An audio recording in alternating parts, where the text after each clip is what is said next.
So Dick, why did you join Rotary? Me? Yeah.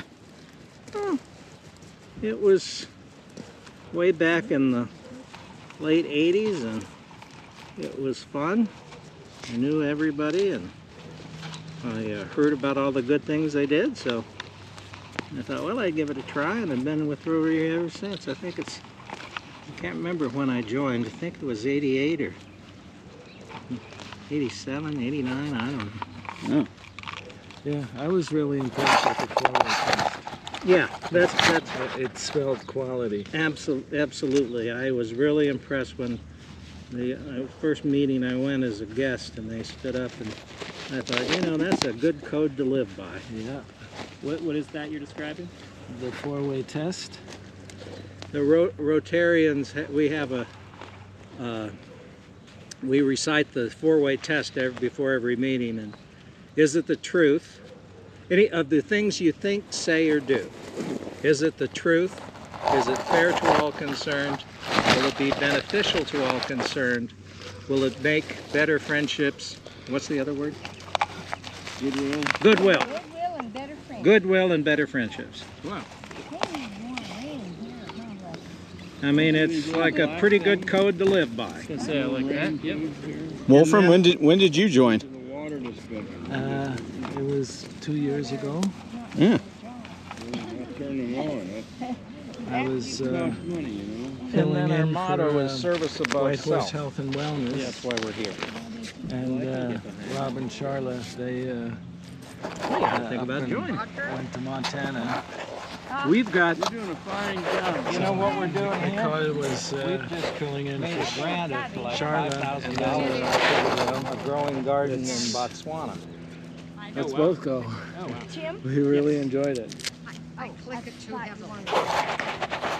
We have some weeding to do. This is big in the spring. You know, we get our crops growing. A lot of veggies are easily outcompeted by weeds, and a lot of those weeds just go with the warmth of the water in the spring. So that's the main task. But I did just want to take a moment to thank you all for coming out. Thank you for supporting us.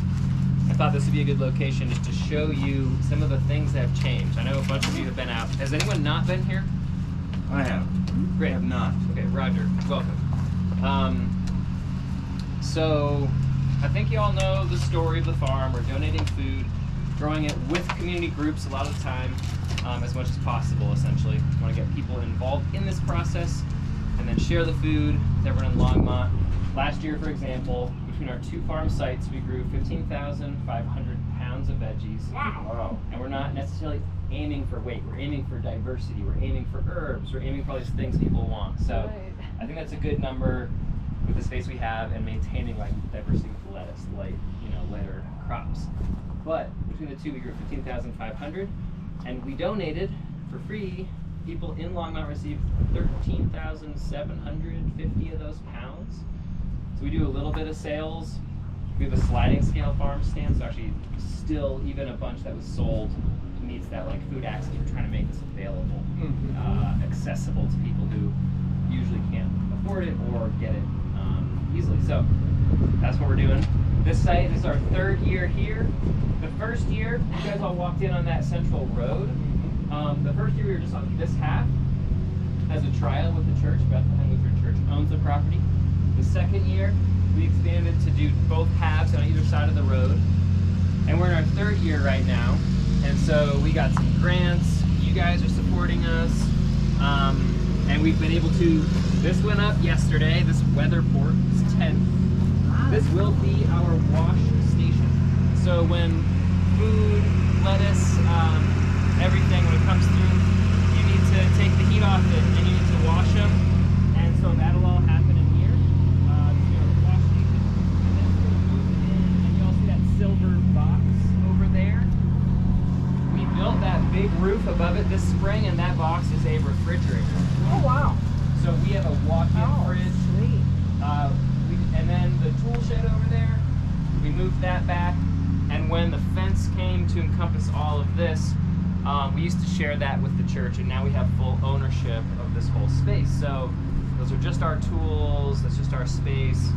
It's all come together in this yesterday, or everything else in the last like 3 weeks this, honestly. The last month, a lot of this has gone up. So we're kind of in process, but I just like showing that because we used to harvest and then drive the veggies across town real quick to wash them and cool them.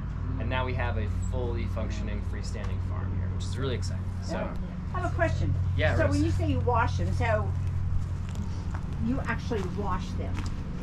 Yeah, and it depends on the veggie. Like tomatoes, we don't wash. Zucchini, we don't wash. We might just kind of spray them down if they look a little bit dirty. But carrots, beets, radishes, we really have to spray the dirt off those roots. And then lettuces, as I was explaining to some folks earlier, we will have a tub, like a tub you'd have in your house. Fill it up with water. You dump all the greens in, and agitate that water, let them sit a minute, and all the dirt falls to the bottom. Any floaties you can pick out, and that's how we get them clean. That's how you cool them down, get them clean, and then we have a big salad spinner. Spin them off, put them in the fridge. Yeah, because otherwise so would be too much water. Totally, exactly. Yeah, okay. So yeah, every veggie needs a different process to get cleaned to the point where we can either have someone pick it up, distribute it, put it in the farm stand.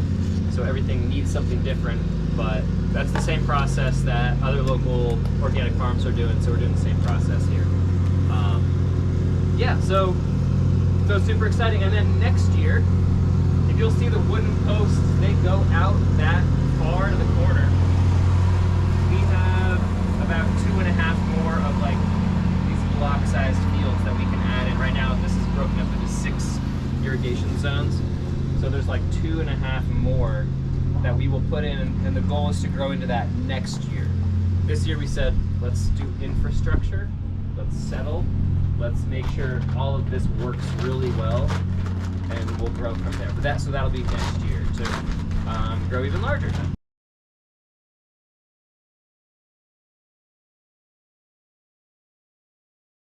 A couple like sweet 100s or something. And one yellow one, one gold one. Sun gold or something. Alright, we're getting to the end of this bed. This looks good. I'll check the time. It's 11. How's everybody feeling? Good. Wonderful. Are we open to doing a second bed just like this? Sure. Yeah? Sure, why not? We get this Sounds now. good. I'm good till noon, so. I'm good till noon. Okay. So we just go over behind us and go down, or Yeah, what? let's do this one right here. Okay. Turn around right here. Oh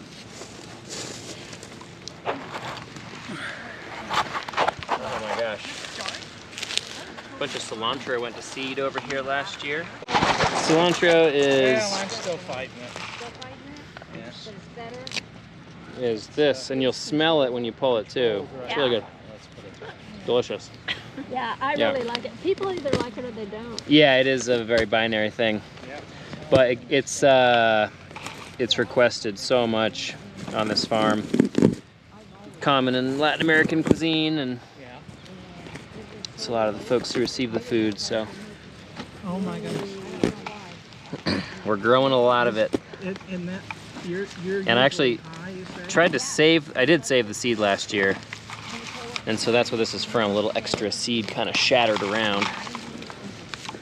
And started coming up this year. Want me to pull it or save it? Pull it, yeah. Well, that's a beet going to seed. It was on. It was starting to go too. Yeah, yeah. Here, I'll take it. Nice.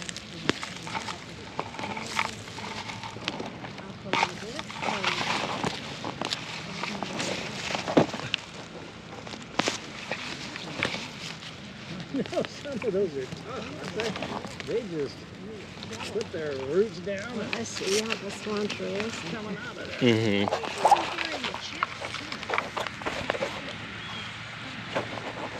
That's a big alfalfa plant there. Is it? Yeah. Yeah, that's, They have we're not going to roots. get the roots off of that. Just their whack it? roots- Yeah, to pull whatever you can, or it's also a little bit outside of the Yeah. Initial sleepless days. Nice.